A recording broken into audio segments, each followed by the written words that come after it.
আসসালামু আলাইকুম, কেমন আছেন সবাই? আশা করছি কাছে দূরে যে যেখান থেকে আমার ভিডিওটি দেখছেন সবাই ভালো আছেন, সুস্থ আছেন। আমিও আলহামদুলিল্লাহ ভালো আছি। নতুন দিনের রোদ ঝলমলে একটি সকালে নতুন একটি ভিডিও নিয়ে আপনাদের মাঝে হাজির হয়ে গেছি। আশা করছি আজকের ভিডিওটি আপনাদের ভালো লাগবে। আর যদি ভিডিওটি কোথাও যে ভালো লেগে থাকে তাহলে প্লিজ আমার ভিডিওতে একটি লাইক দিতে ভুলবেন না। আপনাদের একটি লাইক আমার ভিডিওকে অনেকের কাছে পৌঁছে দিবে, আমার চ্যানেলটাকে গ্রো করতে সাহায্য করবে। আশা করি এই সাহায্যটুকু আপনারা সবাই আমাকে করবেন। তো সকালে নাস্তা বানাতে চলে এসেছি। আমি প্রথমে একটু আলু ভাজি করে নিয়েছিলাম আর এখন ফ্রোজেন পরোটা ভেজে নিচ্ছি। প্রতিদিন যে কি নাস্তা বানাবো এই নিয়ে একটা অনেক বড় টেনশন লাগে। আসলে আমাদের বাড়িতে যারা মা চাচিরা আছে তাদের কথা ভাবলে কিন্তু বেশ অবাক লাগে। আমরা প্রত্যেক দিন সকালে কি নাস্তা বানাবো, কি তৈরি করব, এটা নিয়ে টেনশন করতে করতে অনেকটা সময় পার করে ফেলি। আর দেখা যাচ্ছে তারা কিন্তু প্রত্যেকটা দিন সকালে কিছু না কিছু নতুন তৈরি করছে, কিছু না কিছু করছেই। তো তাদের কিন্তু দেখলে বোঝা যায় না তারা এতটা টেনশন করছে। তারা তাদের সহজাত প্রবৃত্তিতেই এগুলো করতে থাকে। কিন্তু আমরা কিন্তু প্রত্যেকটা দিন কি করব এটা নিয়ে প্রচুর টেনশনে থাকি। আর নিজের এই কষ্টটা দেখে বুঝতে পারি যে তারা কতটা কষ্ট করেছে আমাদের জন্য। এমন একটা ভাব যেন প্রতিও নাস্তা করতে বসেছে, সে তার ভাইয়ের কাছে সবসময় ভাবে বসে পড়ে। নাস্তা করা দেখলেই বা টেবিলে বসা দেখলেই সে দৌড়ে এসে একটা চেয়ারে বসে পড়বে। এটা তার অভ্যাসে পরিণত হয়ে গিয়েছে। আর এই তো সবার নাস্তা করা শেষ মোটামুটি। এখন আমি ঘর গোছাতে এসেছি। তো বিছানাটা প্রথমে গুছিয়ে নিচ্ছি। সমস্ত কিছুই আমি গুছিয়ে ফেলেছিলাম মোটামুটি সব বিছানায়, কিন্তু এই বিছানাটা আমার গোছানো হয়নি, কারণ এখানে প্রথি ঘুমাচ্ছিল। তো প্রথি যখন উঠেছে তখন অলরেডি নাস্তা বানিয়ে টেবিলে দিয়ে ফেলেছি। তো ভাবলাম যে ঠান্ডা হয়ে যাওয়ার আগে সবাই খেয়ে নিই, তারপরে বিছানা গোছাবো। তো প্রথি ওঠার পরে এই তো বিছানাটা গুছিয়ে নিয়েছি। আর ঘরের এই যে কাপড় ছিল যেগুলো ঘরে পরি বা রাফ ইউজ করি, সেই কাপড়গুলো এলোমেলো কিন্তু ধোয়ার পরে পড়ে থাকে অনেক সময়। তো সেটা যদি পড়ে থাকে দেখবেন যে ঘরটা যতই গোছান না কেন এলোমেলো লাগছে।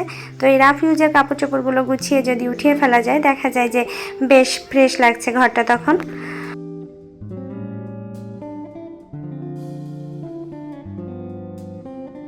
আমি জানি না এখনো পর্যন্ত আপনারা কেউ আমার ভিডিওটি দেখছেন কিনা।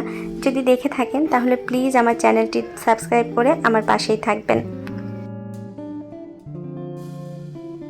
যেসব আপু ভাইয়ারা এখনও পর্যন্ত আমার চ্যানেলটিকে সাবস্ক্রাইব করে রেখেছেন তাদেরকে আমার অন্তর থেকে ভালোবাসা জানাই। আসলে আপনাদের এক একটা সাবস্ক্রিপশন কিন্তু আমার জন্য অনেক বড় পাওয়া। আমার কনফিডেন্স লেভেলটাকে বৃদ্ধি করার জন্য আপনাদের এক একটা সাবস্ক্রিপশন অনেক বড় ভূমিকা রাখে। অনেক সময় দেখা যায় যে অনেকে সাবস্ক্রাইব করে, আবার কি হয় কিছুদিন পরে দেখা যাচ্ছে আনসাবস্ক্রাইব করে দেয়। সেটা কিন্তু আমরা বুঝতে পারি। তো বুঝতে পারার পরে কিন্তু একটু খারাপই লাগে, কষ্টই হয় যে এটা কেন হলো বা কেন করলো। তো কিছু বলার নেই, আসলে যার ইচ্ছা এটা করবে। একজন আপু অনেক দিন আগে আমার প্রথম পর্যায়ের ভিডিওতে একটা কমেন্ট করেছিল, আমার নামটা মনে নেই, যে আপু আপনার চ্যানেলের ভিডিওগুলো তো অনেক সুন্দর হয়, তাহলে কেন হচ্ছে আপনার সাবস্ক্রাইব সংখ্যা এত কম। তখন আমার মনে হয় মাত্র 33 বা 34টা সাবস্ক্রাইবার ছিল। তো সে তখন আমার হাসি পেয়েছিল।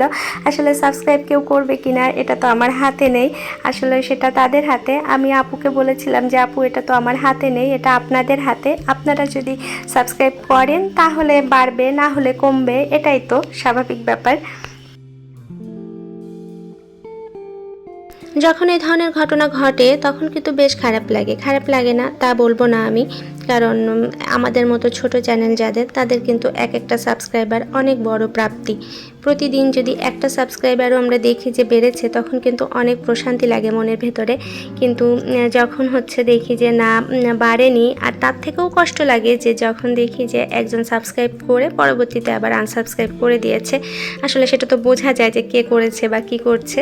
তো তখন কিন্তু খারাপই লাগে।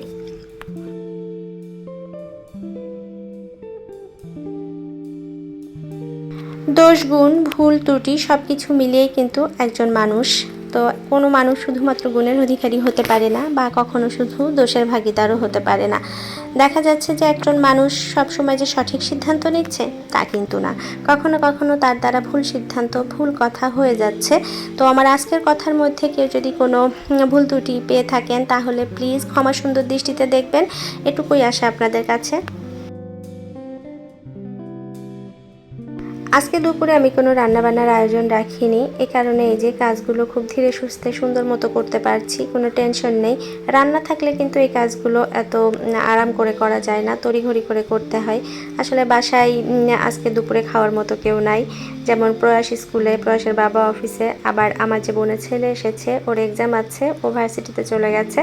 সব কিছু মিলিয়ে আমার দুপুরে বাসায় খাওয়ার লোক আমি আর প্রথি ছাড়া আর কেউ নেই। আর ফ্রিজে যে খাবার আছে তা আমার আর প্রথির জন্য এনাফ। এ কারণেই দুপুরে রান্নাবান্নার দিকে যাইনি। ঘরের এই যে পেন্ডিং কাজগুলো, যেগুলো অনেক দিন ধরেই ভাবছি করব, সেগুলোই এখন শেষ করে নিচ্ছি।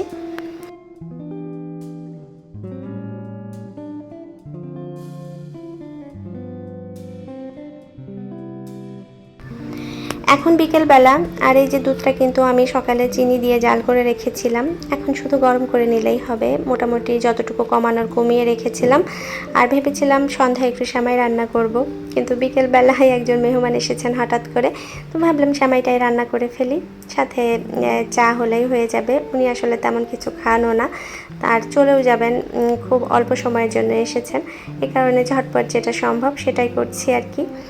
আর এই যে প্যাকেটে যে সেমাইটা থাকে, এটা কিন্তু লেখা থাকে যে ভাজা সেমাই, কিন্তু তারপরও আমি একটু ঘি দিয়ে ভেজে নিই, তাহলে খেতে কিন্তু টেস্টটা অনেক ভালো আসে। আর না হলে কিন্তু দেখা যাচ্ছে যে এই সেমাইটা দুধে দেওয়ার পরে খুব দ্রুতই গলে যায়, অতটা ভালো করে কিন্তু ভাজা থাকে না, লেখায় যা থাকে আর কি যে ভাজা ছিল।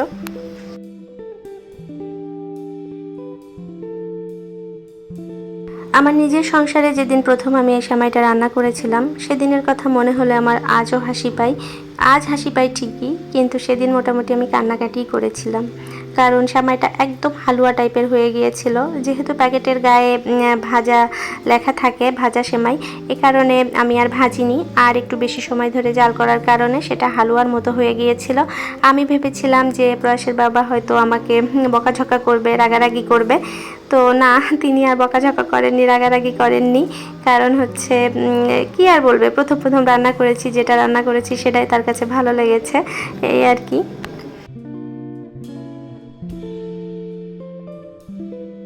অনেকগুলো দিন গিয়েছে, বছর গিয়েছে, অনেকটা সময় চলে গেছে জীবনের সংসারের পিছনে, আর এখন মোটামুটি আর ওই ধরনের ভুল আমার হয় না। হয় টুকটাক ভুল হয়, কিন্তু মেজর ওইরকম যে অনেক বড় কোনো ভুল রান্নাবান্নায় হয় তা কিন্তু হয় না। ভালোই হয়, মোটামুটি মোটামুটি খাওয়ার মতো হয়। খুব বেশি যে ভালো কিছু পারি তা কিন্তু না, যতটুকু পারি আলহামদুলিল্লাহ আমার বা আমার সংসারের জন্য যথেষ্ট, সেটাই। সেমাইটা রান্না হয়ে গিয়েছে, আর আমি কিন্তু রান্নার সময় কিশমিশগুলো দেয়নি। এর একটাই কারণ, অনেক সময় কিশমিশের টক ভাব একটু বেশি থাকলে দুধে দিলে, গরম দুধে দিলে সেটা একদম দুধটা কেটে যায়। তো এ কারণেই আমি কিশমিশগুলো ভিজিয়ে রেখেছিলাম বেশ কিছু সময়, এবং এখন ভালো মতো ধুয়ে নিয়েছি, আর উপরে এখন ছড়িয়ে দিচ্ছি। এই যে গরমটা আছে সেমাইয়ের, এটাতেই কিন্তু কিশমিশগুলো সেদ্ধ হয়ে যাবে।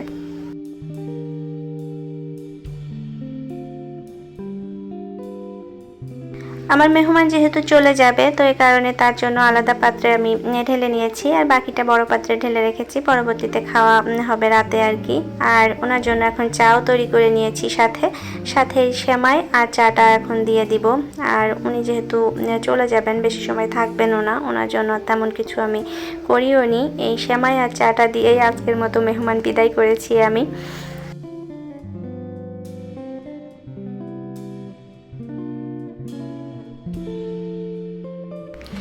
এই তো রাতে রান্না বান্না করছি, মাংসটা রান্না করে ফেলেছি অলরেডি, এখন শুধু পোলাওটা রান্না করছি। আর আজকে কিন্তু আমি আবার একটু মিষ্টি পোলাও রান্না করব, কারণ আমার যে বোনের ছেলে আছে বাসায়, ও কিন্তু আমাদের মতোই মিষ্টি পোলাও পছন্দ করে, এ কারণে সেটাই তৈরি করব এখন। দুপুরের একটা বেলায় আমি শুধু রান্নাঘরে ঢুকিনি, বাকি কিন্তু সব সময়টাই আমি রান্নাবান্নার ভিতরেই থেকে গেলাম। আসলে আমাদের মতো গৃহিণী যারা আমরা সবসময় রান্নাবান্না নিয়ে ব্যস্ত থাকি, তাদের জন্য একটা বেলা রান্নাঘরে ঢুকতে না হলে কিন্তু অনেক বেশি স্বস্তির লাগে। তখন মনে হয় যে বেশ অনেকটা সময় রিল্যাক্স করতে পেরেছি বা আরাম করতে পেরেছি। বাকি সময়টা অনেক কাজকর্মের মধ্যে গেলেও কিন্তু তখন অতটা কাজের প্রেশার মনে হয় না, মনে হয় রেস্ট যা করা তা তো করেই নিয়েছি এখন আর কি। সমস্ত কিছু রেডি থাকলে রান্না বান্না করতে আমার খুব একটা কষ্ট হয় না, আমার ভালোই লাগে মোটামুটি রান্না বান্না করতে।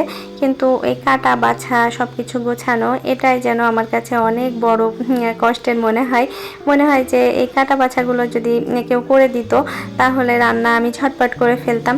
হ্যাঁ, আমার করার লোক আছে, আমি যদি খালাকে বলি তাহলে উনি করে দিবেন, কিন্তু ওনার এই কাটা বাছা করা আমার মোটেও পছন্দ হয় না।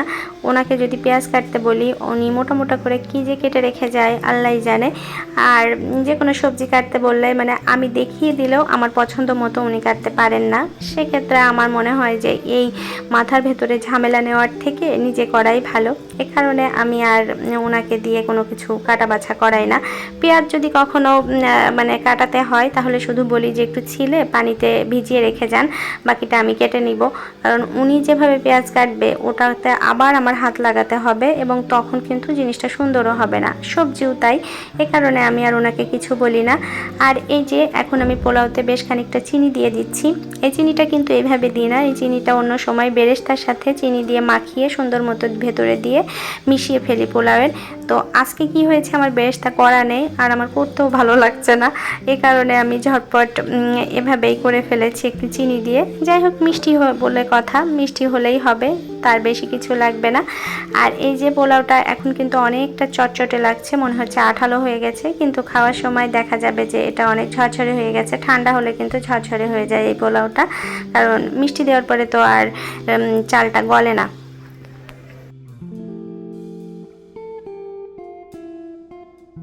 এই তো রাতে খাওয়ার সময় হয়ে গিয়েছে আর আমি খাবারগুলো টেবিলে নিয়েও এসেছি এক এক করে, সবাইকে ডেকেছি, এসে যাবে এখনই সবাই খেতে।